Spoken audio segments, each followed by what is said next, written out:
Select window. Recording. Okay, everybody sees my screen. Hold on, let me scroll to the right side. And then Neil and Satvik, if you could join the breakout room. Okay.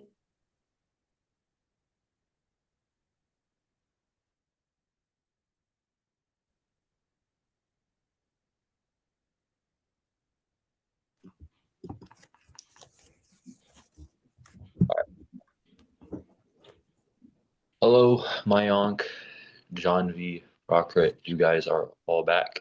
And nobody new today. Yeah. So, hi everybody.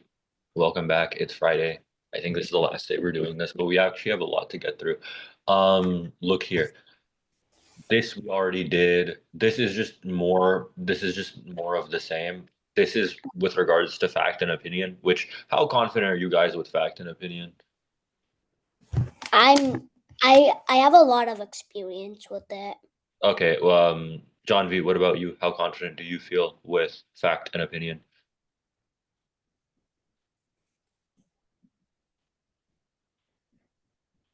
John V?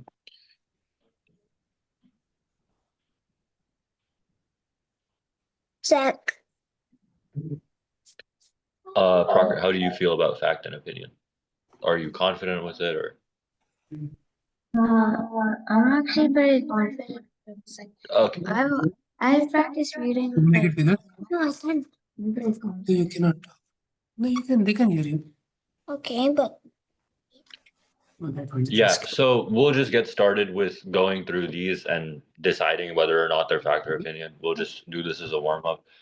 Sloths are the slowest animals on Earth. Is that a fact or an opinion? Yes.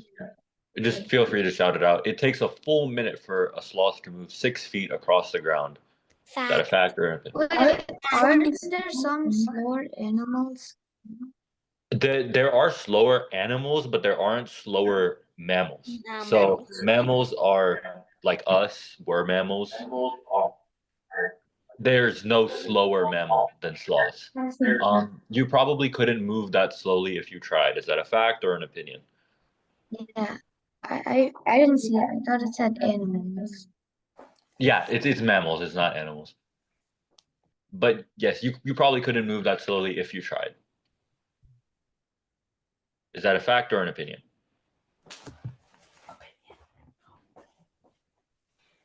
Number 3, how do y'all feel about it? I think number 3 would I be. think it might be an opinion.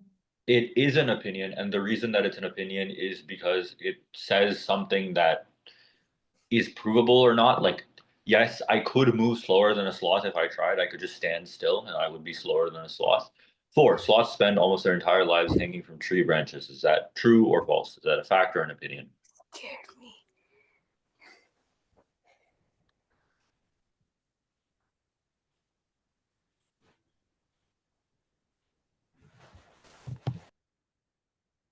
Yes, no, fact, opinion. Just feel free to shout it out. I'm not going to call on anyone for this one because this one is easy. Which question is it? Number 4. I think number 4 is a fact. Yep, it is a fact. Sloths do hang on tree branches for most of their lives. Number 5, the life of sloth is not very exciting. Yes, no, true, false. Number 5. Opinion. Yes, that is an opinion because you know that sloth might love just hanging around and chilling all day. That's an opinion that you might have. One fun fact about sloths is sometimes when they're hanging on the branches, they think their arm is a branch and they'll catch their arm and they'll fall and die because they don't know the difference between their arm and the branch because they both stay still for so long. So Oh my God. don't do that if you're ever hanging on a tree. Okay, this is hard. Like this is like objectively like really, really difficult. I'm not gonna be mad at you guys for missing any of these things. So a run-on sentence, 2 or more sentences that are stuck together without proper punctuation. Run-on sentences are really annoying to read through and you want to avoid them as much as possible because they just have so much content. that it makes it difficult for you to go through them regularly. So use a comma, or use fanboys. So for and nor but or yet so. Like instead of saying I like ice cream, I went to the ice cream truck, I had a lot of ice cream. You could say, I like ice cream, so I went to the ice cream truck and I bought a lot of ice cream. You see how it goes from what are like just me vomiting sentences and words at you to something that's more reasonable and fluid. Sorry. So basically, so if you add those words or add a comma, does it make your sentence more exciting or more detailed? It makes it more correct. It makes it more correct within the standard conventions of English, but also the reason that we do this is just because it makes it easier to hear. Uh, if you've ever seen somebody explain something, like somebody really smart, explain something about a topic that they know a lot about, they make it really easy to understand. And that's a skill. It's important that whenever you have an idea, you make it easy for other people to listen to it. Like you guys, for instance, have had the correct answers to questions a lot of the times, but you might miss some of these things with using a comma or fanboys or this and that, right? And that can make it difficult for me to understand. So part of this is just smoothing out your speech overall. This is really important in writing and in speech. But yeah, that's the gist of this. Punctuation is every sentence needs a capital letter at the start and it needs a ending punctuation mark. So either exclamation point, question mark, or period. And then commas to separate ideas or in lists. And this is just something that will come with time. You guys will keep practicing and you'll get there. This is more of just adding flavor. This is what makes your sentences more exciting. So instead of saying, he said, we all say, right? Everybody says things. He shouted, he whispered, he replied, or like they are kind, they're generous, they're friendly instead of saying nice. Or she's big, you can say she's huge, she's enormous, she's gigantic. Like I'm talking about a WNBA player. You know, she could be really large, right? Sentence doctor. So it's basically making words so you can understand them more. Yeah, and it's not repetitive. If I said the exact same template of words each time and I didn't introduce new and different words to you, you would get bored very quickly. It would be hard for you to listen to what I was saying purely because it would be, again, just repetitive, right? You don't want to use the same words over and over again. So, Mayank, I think you feel pretty excited about this. Let's see if you can correct the mistakes with this first sentence. Number one, there's no capital letter at the starting, and number two, there's no punctuation. Yes. And this is actually something that's it's an outlier rule. The word I, the pronoun I. So what I'm saying Always has to be capital. always has to be capital. Good job, Mayank. So do you guys know what pronouns are? Yeah. Yes. John V, Prakrit, do you guys know what pronouns are? Yes. Yes. So a pronoun is basically anything that you guys know, what am I saying? But yeah, I is this exception to where because it's a pronoun and it's only one letter, you have to capitalize it in every single instance that you see it when you are referring to yourself. So I went to the zoo and saw a big elephant. It was nice. So Mayank pointed out two things. I should be capitalized. This should be changed. Sorry. This should be capitalized, and this needs to be have a period at the end. But I went to the zoo and saw a big elephant. It was nice. When I say that, do you guys hear anything wrong with it? I went to the zoo and saw a big elephant. It was nice. I noticed there might be punctuation after the big elephant. Exactly. There's nothing to break it up. There's nothing to break it up, right? So I went to the zoo and saw a big elephant. That's the correct use of and, but we could add punctuation after that. So you could have a period here after elephant because that's a sentence, and then you could have an exclamation point and capitalize the I in it. So instead, it would be I went to the zoo and saw a big elephant. It was nice. Like you have exclamation, and instead of using nice let's name another word that we can use instead of nice. Any word that you guys feel like using. Kind. You know, sure, elephants can be kind. I would say awesome, awe-inspiring, interesting. But yes, the elephant could have been like really kind. Elephants are known to be kind, so I'm not gonna disagree with you. My cat is cute. She sleeps all day. She eats snacks. John V, name the first thing that you see that's wrong with this.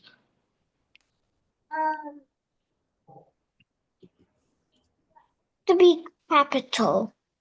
Good job. High five. That's correct. My cat is cute. She sleeps all day. She eats snacks. When we say this, right? When we say my cat is cute, she sleeps all day, she eats snacks, this seems like I'm listing things at you. So what can we use to make this sentence flow more naturally?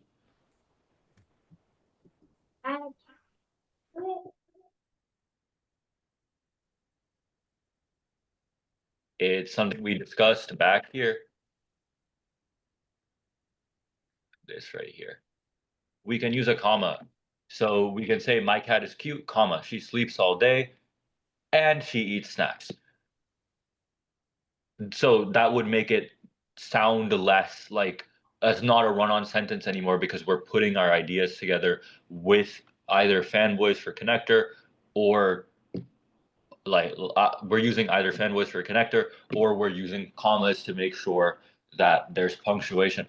I'm actually going to hop out of this here and to explain something to you guys is look here. My cat is cute. She sleeps all day and she eats snacks. Let me correct this sentence. That's what John V said.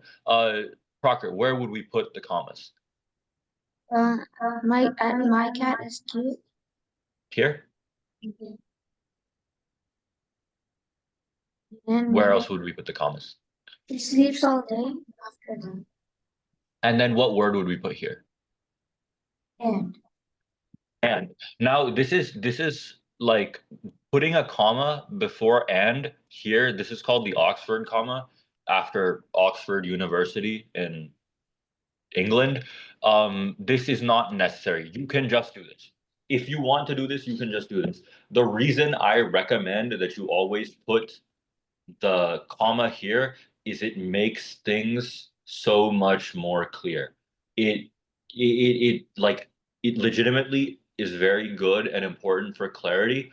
Like let's say I'm going to change number 10 to a sentence that uses the Oxford comma or like doesn't have it. This sentence is grammatically correct, but it won't make much sense.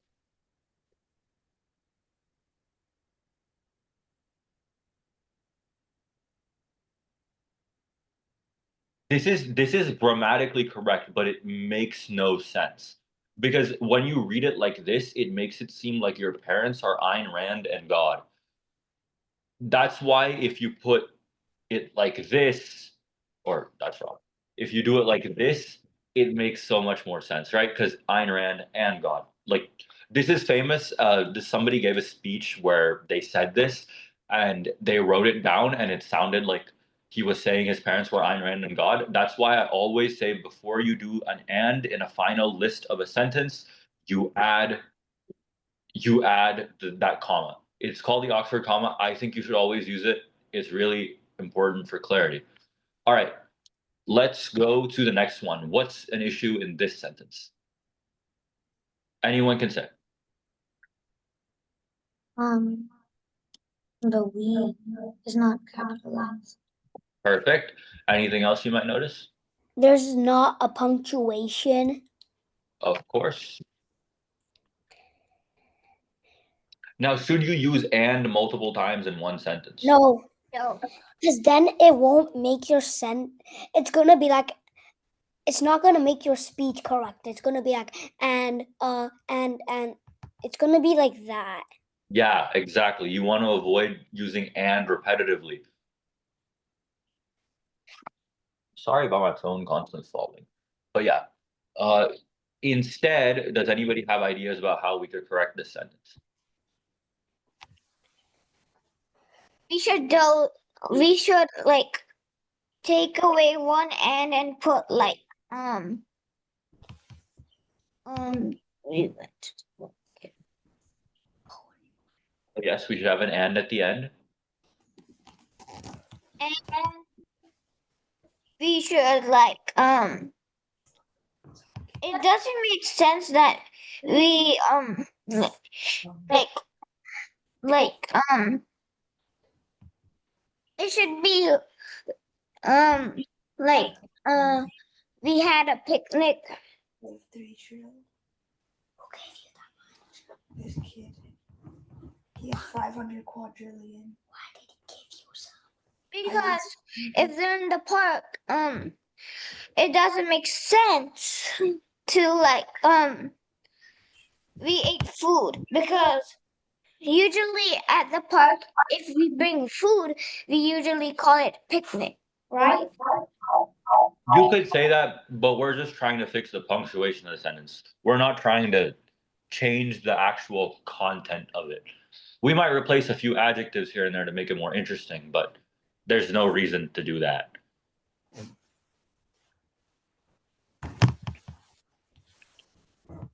So what would we do here to make the punctuation make more sense?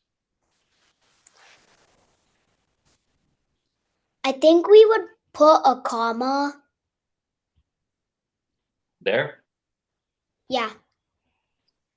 We went to the park, it was fun, we played games and ate food. So the only issue left is here. How are we going to deal with this?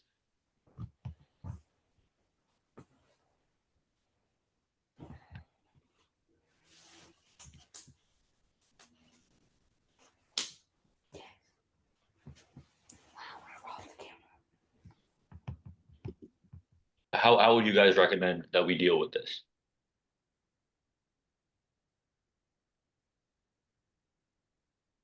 Any suggestions or ideas?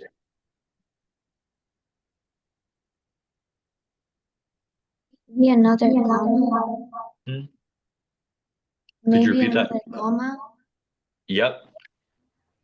We went to the park. It was fun. We played games and ate food. You could also do this. We went to the park. It was fun. We played games and ate food. I don't understand how you can have like one sentence like we went to the park and then have another one right next to it.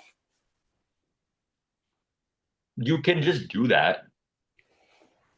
Does that consider as both of them or just one sentence? Whenever you have a period, that's the end of that sentence. So this is an independent sentence and this is an independent sentence. It's short, but it is a sentence.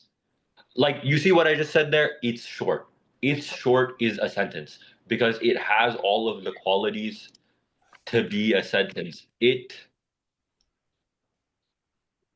I could type, it's short. It is short. That's a sentence. Like, there can be very short sentences in the English language. They're part of conversation.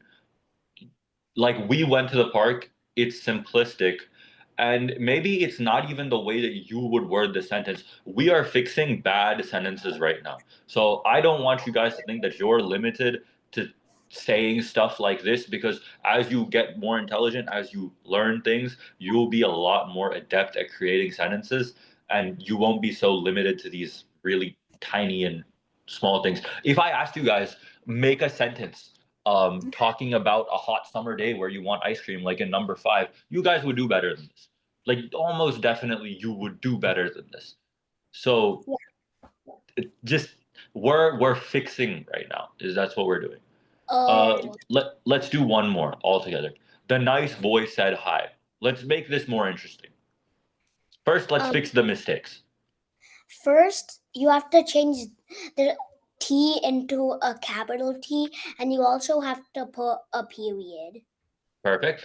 Now let's fix some of these extremely boring words. Let's be creative. Let's use a big word. Maybe use a word that you don't even know what it means yet, but you want to try it. You think it makes sense. Try an interesting word.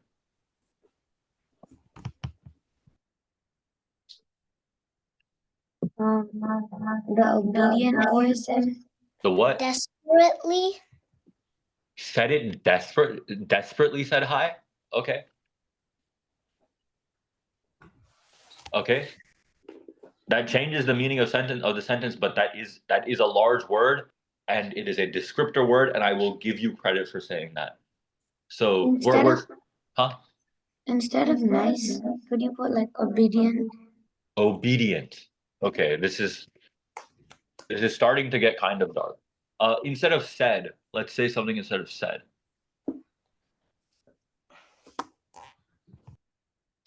If he's saying something desperately, what's a way that someone would say something desperately? Let's think of that. Shouted? Screamed? Huh? Screamed? See, this sentence went from like boring to like very scary. Like this is a good introduction to a scary story or something like that. It's an obedient boy desperately screaming hi. That's freaky. That's interesting. That's really off-putting. So just by changing up a few words, adding a descriptor word, you take a really boring sentence and you make it the start of something that could be really interesting. Good job, guys. Let's do it again with number 5. First, let's fix the mistakes. You have to change the it to a capital, and you also have to put a period. Why did I italicize? It's hot. Yes, and there's one more thing that is wrong with this sentence. Actually, two The more. I has to be capital. Great job. Next thing. There's one more thing wrong with it. There has to be a comma after the hot. Okay, good job, guys. Now let's make this more interesting. Instead of hot, can we put it's burning? That's great. Great job. Burning. Instead of want. Do you guys know a synonym of want? I don't know. I feel like synonyms of want, I can only think of like a few. Craved? Crave. That's great. Great job. That's a really good word to use. See, that sentence went from like boring to like actually like interesting in not a lot of time because you guys used different words. See, it's simple. It's really easy to do this stuff. You guys made some like lame sentences and made it cool. Like these two went from really boring to really well done. All right, let's go on to the next slide. Parts of speech. You guys already know what pronouns are. I think I'm going to assume you guys know what nouns are. Okay, everybody's gonna go around and give me an example of a noun. Mayank, start me off. Give me an example of a noun, and don't use the ones on the screen. Oh. Book. Book. Splendid. Janvi, give me an example of a noun that's not one of these. The park? The park. The park is a noun. The park is a place. It is a place. Prakrit, give me a noun. The gear. The gear? Yeah. Okay. Back to you, Mayank. Give me a verb. Again, not one of the verbs that is on the screen. Jump. Jump is a verb. Janvi, what about you? Give us a verb.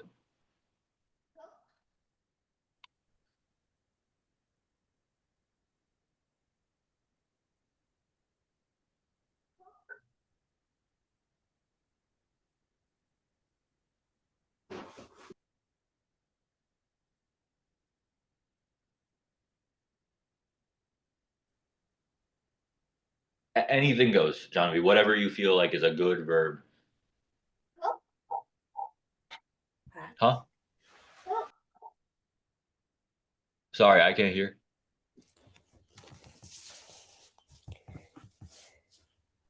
Did you say cook? I think Okay. she said cook. Okay. Prakrit, what about you? Give us another verb. Right. Right. Okay, adjectives, descriptor words, tall, short, big, small, that kind of thing. Hot, cold. Adverbs. Now, adverbs are the like I think adverbs are the most difficult to understand. They're the ones that I forget about the most, so I'll take a moment to like explain them. Adverbs are just describing a verb. Like he talks slowly. You wouldn't say he talks slow, or like you could say it honestly if you said that in daily conversations, perfectly acceptable. But we are learning the official rules of English. So you could say he So talks slow. adverbs are basically adding like more action to the word, like slow instead of slowly instead of slow. It gives you description. It's adding more detail to the verb, if that makes any sense. So you could say like you instead of saying like instead of saying that he talks, you can say he talks rapidly. That gives you a lot more information on the way that he talks. So he runs poorly. He's a bad runner, right? That kind of thing. Um, Adverbs are usually used to describe, they're used to describe a verb, right? They're a little bit finicky. Pronouns take the place of nouns. You use pronouns all the time. I just used a pronoun and I used one again. You, I, we, he, they, she, all of those are pronouns. You use them in every sentence pretty much. It's impossible to go without Because saying pronouns. pronouns one of the base thing you need in a sentence. Yeah. You don't necessarily need a pronoun in a sentence because I could say like Paul runs fast or But Paul runs, but if you're not gonna say a name, then do a pronoun. yeah, if you're talking about somebody, you're usually going to use a pronoun. So, very important. And then there's conjunctions and, but, or, because ones that purely connect sentences better. They don't add description or anything in and of themselves. They just help the sentence flow. Okay, we're going to hunt for parts of speech. So I'm going to read it out, and then everybody will point out 3 different parts of speech that they see. Okay? Sounds good?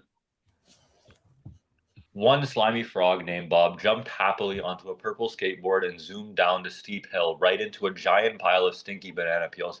He slipped, flipped, and landed face first in a mud puddle with a loud splat. Ouch, Bob mumbled, spitting out a grape he had in his mouth. Come on, guys. This is pretty easy. Give me 3. Any 3 anyone can go first.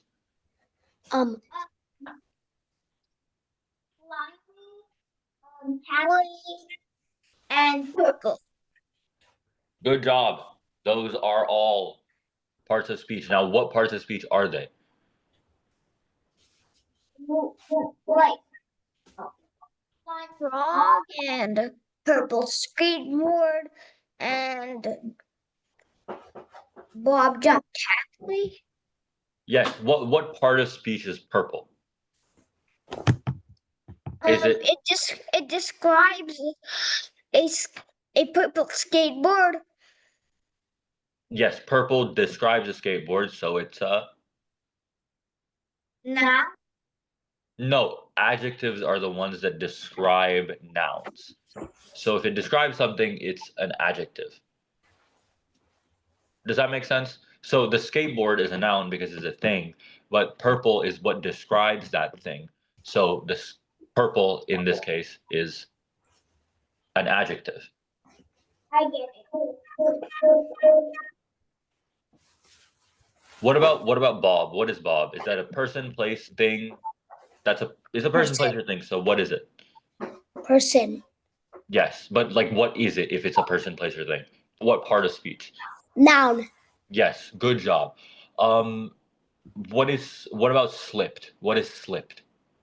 Is that a person, place, thing, a descriptor of a noun, an action word, a word that tells you how something's done? What is it? Slipped. Yes, slipped is a verb. I slipped. He slipped. She slipped. We're all slipping. Though that is a verb.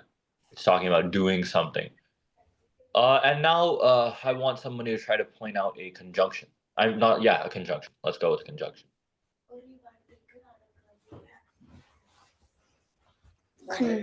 Conjunction. Yep.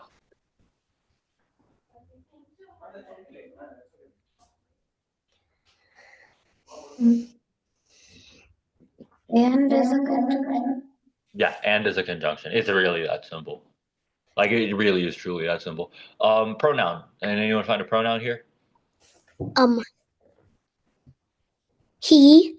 He is No, a pronoun. Yeah. Yep. He, his, those are all pronouns. Figurative language. Who in here likes poems? Kind of. I'm a big poem fan. I think everybody should read poems because it really does help you with understanding language. It uses it in really fun ways, and they're just fun. Aren't there different types of poems? Like There are haikus and there are tons of poems, and I don't know every single type. I can't name them all off the top of my head, but you know, there's free verse. There are ones that have like a A B rhyme scheme. There's ones that have an A B C rhyme scheme. There's ones with 3 stanzas, 2 stanzas. There are limericks. There are haikus. There are tons of, you know. How is something considered a poem if it has rhyming words in all of it? You know, this is a really difficult question. I don't actually know because a lot of poems are like free verse. They don't have a rhyme scheme. They don't have a structure. It's one of those things where it's a poem if somebody says it's a poem. If somebody says it's a poem, it just is. It's not something with super set definitions. They'll probably tell you something set they'll probably a piece of writing that partakes of the nature of both speech and song that is nearly always rhythmical, usually metaphorical, and often exhibits such formal elements as meter, rhyme, and stanzaic structure. So basically, it's something that is halfway between something that's halfway between a song and an essay, but it's a very wide range. But the one thing that they do say is that poems frequently use figurative language, which is what all of this is. We use figurative language literally every day. It's something that is used super commonly in just the way that we speak, and it's a really useful strategy for making your speech come alive. And in that sentence, I used 2 pieces of figurative languages. I said it can make your speech come alive. Your speech actually can come alive. But what I just did was personification. I personified something by giving it human attributes that it doesn't have. Speech isn't alive. It's not a living thing. But I said it can come alive because it helps you understand what I mean when I say figurative language is important. You get me? And I also said this is hyperbole. Hyperbole isn't in the list that I guess we're going to teach you, but hyperbole is when you exaggerate something. I said we use it literally every day. Not actually. There are probably days where you haven't used figurative language, but I used it to exaggerate and make it seem more important. So, figurative language. So the homonymy thing, it's basically exaggerating. So let's say somebody has been eating a lot of candy. To exaggerate, you would say he's been eating 1,000 candies. yeah, it's hyperbole. It's a hard word to say. Hyperbole. Hyperbole. There you go. You got it. Hyperbole. That is when you exaggerate to make things seem more than they actually are. People hyperbolize all the time. It's something important to think about when you hear language, advertisement, speeches, when you go and vote eventually, right? You're going to have to vote. You're going to look at people making speeches and then you're going to realize that they use hyperbole a lot of the time. They exaggerate things for the effect of getting you to feel what they want to feel and care about the issues that they want you to care about. Similarly, this one is super, super simple. Fast like a cheetah, busy as a bee, bright like a star, If it uses like or as, it's a simile. Simile is super, super easy and super basic. Does anybody have an example of a simile that they can give us? Can I go to the restroom? Huh? Can I go to the restroom? Yes, you can go to the restroom. Can I Crocker, go you to? had your hand up? Can I go to the restroom too? Yeah. Who's left? Okay, Crocker, you're going to give us an example of a simile. The car was as slow as a turtle. Great job. The car was as slow as a turtle. Simple, basic. Now, metaphor. Metaphor is a little more difficult because you can't say it's like something. You just have to say it is something. So they do this a lot in basketball. I don't know if you watch basketball or care about it, but I do. They say he's a dog on the court. It doesn't mean he's literally a dog, but they're saying that he has qualities that are similar to a dog. He's very determined, plays hard, is unfazed. They're not saying he literally is a dog. So you compare something without using like or as. So you give me an example. Yeah, the the party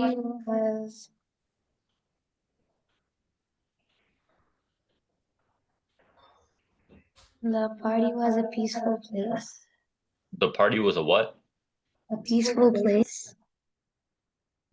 That's just describing it. That's just describing the party. You have to literally say it is something else that it's not.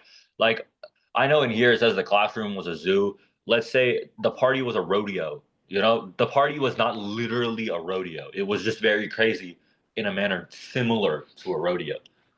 Right? So try again. Try again. Don't describe the place. Say that it is something that it isn't.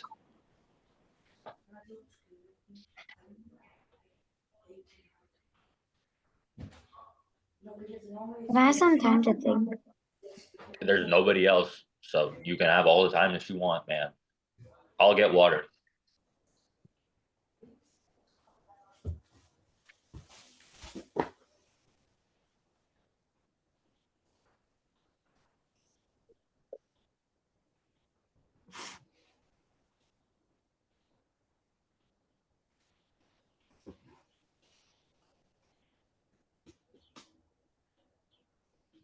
This is hard. I don't blame you. Take your time. Hi, my aunt. Hi. Do you know what a simile is? Yeah. Can you give me an example of a simile? Big and giant. That is not a simile. That is an adjective. A simile is when you compare something. So you say that, he's like a cheetah. He's fast like a cheetah. Or he's as fast as a cheetah, right? That's simile. It's not using an adjective. It's using another noun to compare with one noun.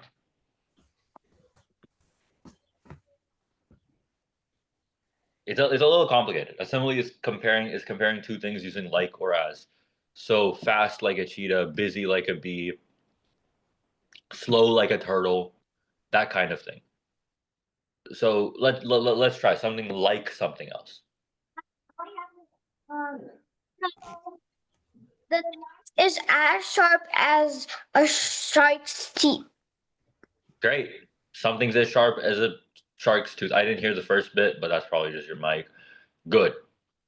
As, like, or as, you used as. Perfect. Good job. Mayank, back to you. Let's see if you can get a simile.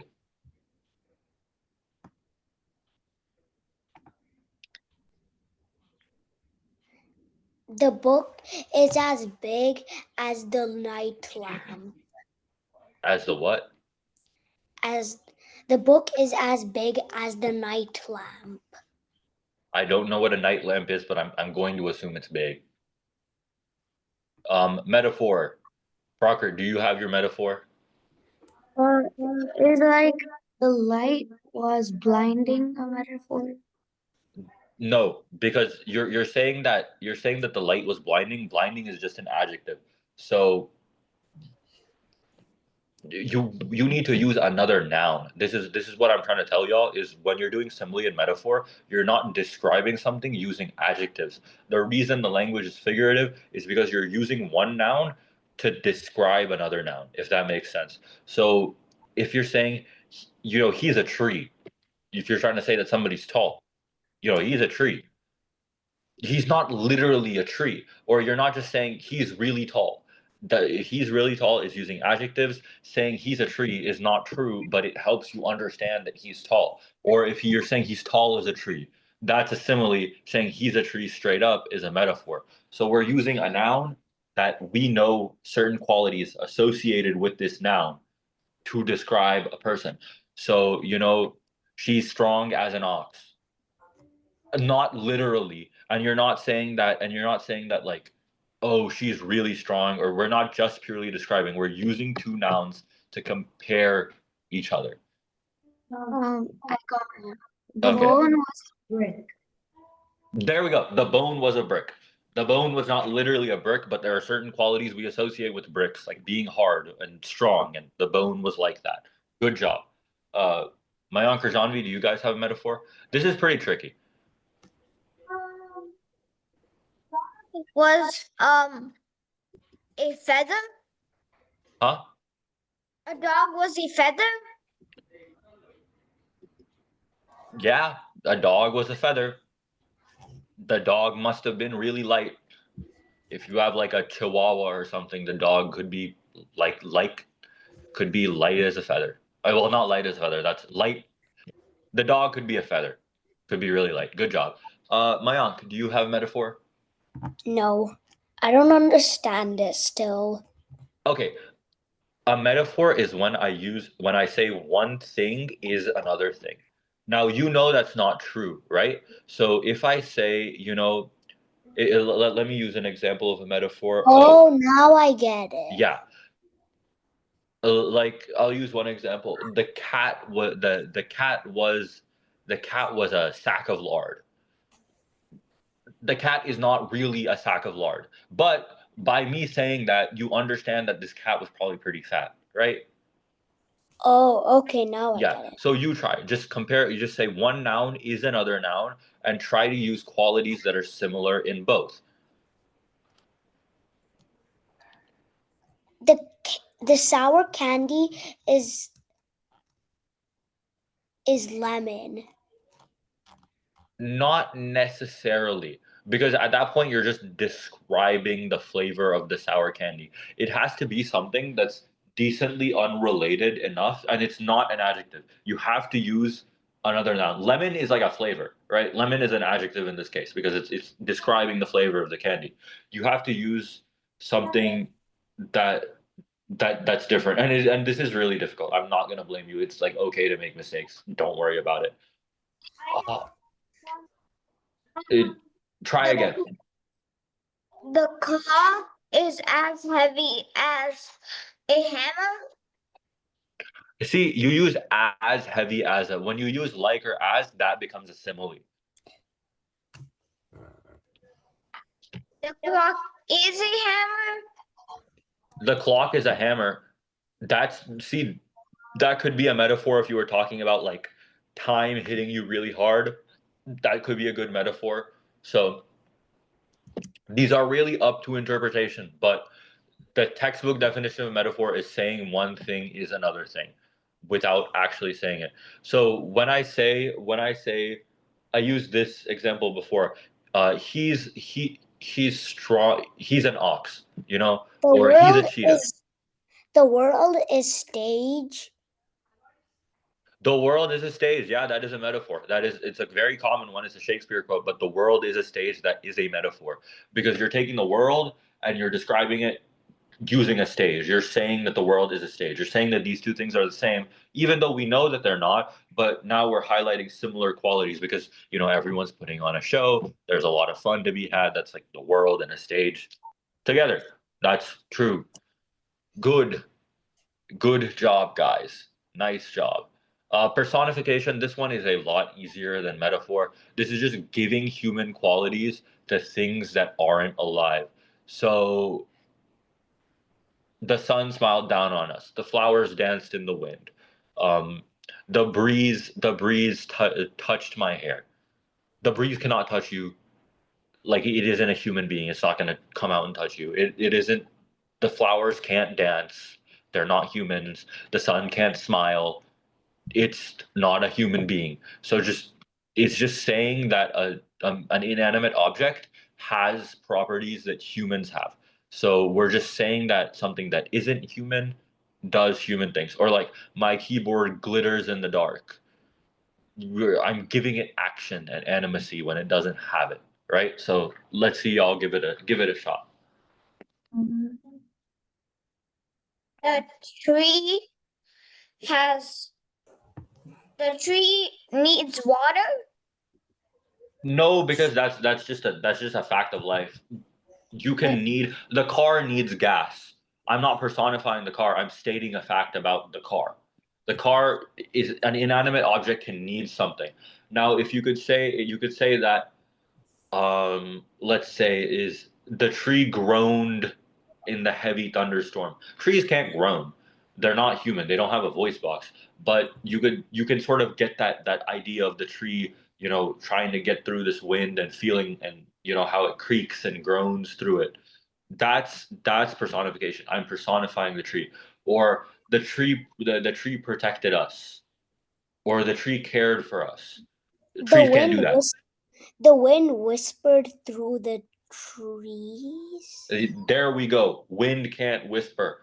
That isn't something that it can do, but humans whisper. So that is a good example of personification. Nice job. John V and Prakrit, let's try to get you one. The wind trampled on us. Trampled? Yeah, like it was beating you down. Can't really do that. It's a inanimate object, but yes, trampled. That's a good example of a piece of personification. The grass tickled me. Yeah, there you go. That works.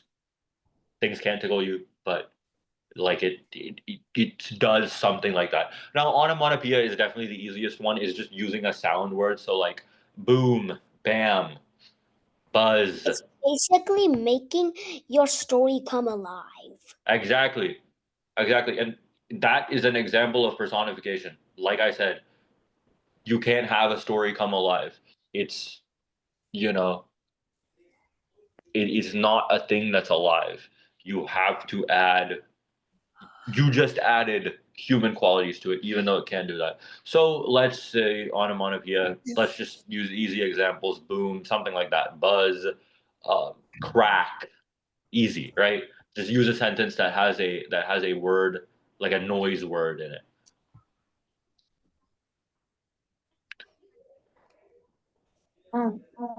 When I sit on the chair, the chair went crack. Yeah, like when a leg snapped off, the snap noise went crack. Easy, good. Proctor, what about you?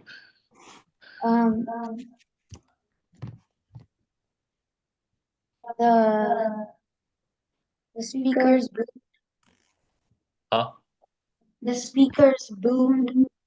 See, when people say that, boomed is a verb in that instance because actually, yeah, because if they're counting buzzed, then they should count boomed. Yeah, no, yeah, you're right. Can I go to the restroom really quick? Okay. The couch squeaked. Squeaked is a good one. Yeah, the couch squeaked. Okay, idioms. Idioms are common phrases that don't make any sense that mean something else. It's raining cats and dogs. It is not actually raining cats and dogs. It just means it's raining very hard. So we will just consult the Wikipedia list of idioms. The grass is greener on the other side. Yes, that is an idiom. Here we go. A hard pill to swallow. A situation or information that is unpleasant but must be accepted. A dime a dozen. It's common, inexpensive. A hot potato. It's a difficult It's a difficult thing to deal with. Achilles' heel. This is from a Greek myth about Achilles. It's a small weakness that, you know, is a fatal weakness in spite of your overall strength. All ears. I'm all ears. I'm listening to you. Around the clock when something is done all day, at the drop of a hat is instant. I'm not going to go through the UK ones because I'm not British. The ball is in your court. It's up to you to make the next step. You have the ball. Beating a dead horse when you're just going at something that's like the subject is already done, like leave it alone. Beat around the bush is to go around and not really get to the heart of the issue. Bite off more than you can chew when you try to take on more responsibility than you can go through. Burn the midnight oil, work late into a night. This is unfortunately something that you can't invent. You can't invent an idiom. It just these things for some reason already exist. Like, look, all of these have blue links to them. These things have been established for a long time, and they're just there, like crocodile tears. So these are just something that we've sort of accepted as a society to mean things that they don't really mean. Okay. You just kind of have to, if you don't know what someone says when they say something and it sounds like an idiom, just ask, and then they'll probably explain what the meaning is. Doesn't crocodile tears mean you're fake crying? That's what that means. Yes, that's what crocodile tears mean. You'll pick them up as you just go through life and you see more things. See, the wind howled like a pack of wolves. The trees danced wildly in the wind. The storm really rained cats and dogs. Idiom, personification, simile.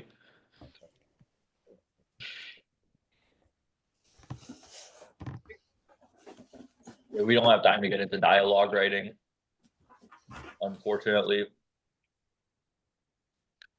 But let's try to do this. So, Janvi, give me a simile about a crazy day at the zoo.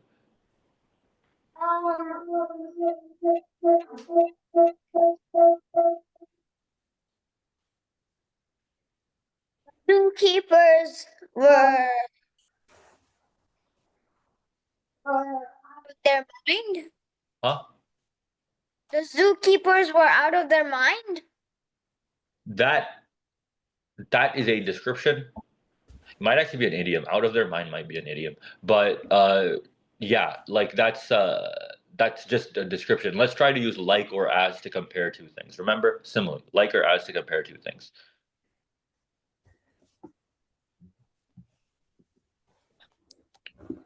Swords are swings. That's a metaphor. Swords being swings. I don't understand what the meaning of that would be, but let's try to relate it to a crazy day at the zoo.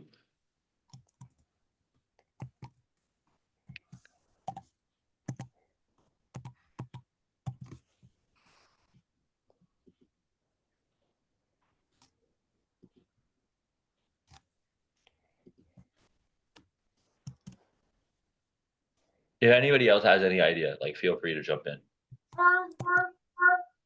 I what? Huh? Could you Yeah. repeat that? I skipped work and everything went out of control. That's just a sentence. Let's try to use one of the figurative language pieces. I skipped work and everything went out of control. That is a sentence, and that's a good sentence. But let's try to use one of those like or as to compare two different nouns, right? Let's have a turn. Kind of like I kind of like don't understand. So can someone else have a turn? Okay. Do you guys want a refresher of what a simile is when you compare two things using like or as? So you could have said, the zoo was like a madhouse that day. Or The zookeeper was as crazy as a monkey. there you go. The zookeeper was as crazy as a monkey. That's comparing two things using like or as. Nice job. That's an example of a simile.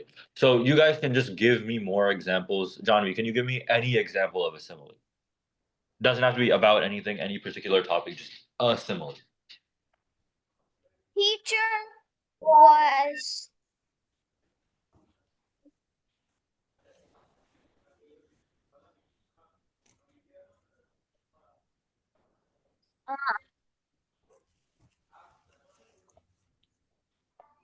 the teacher was like a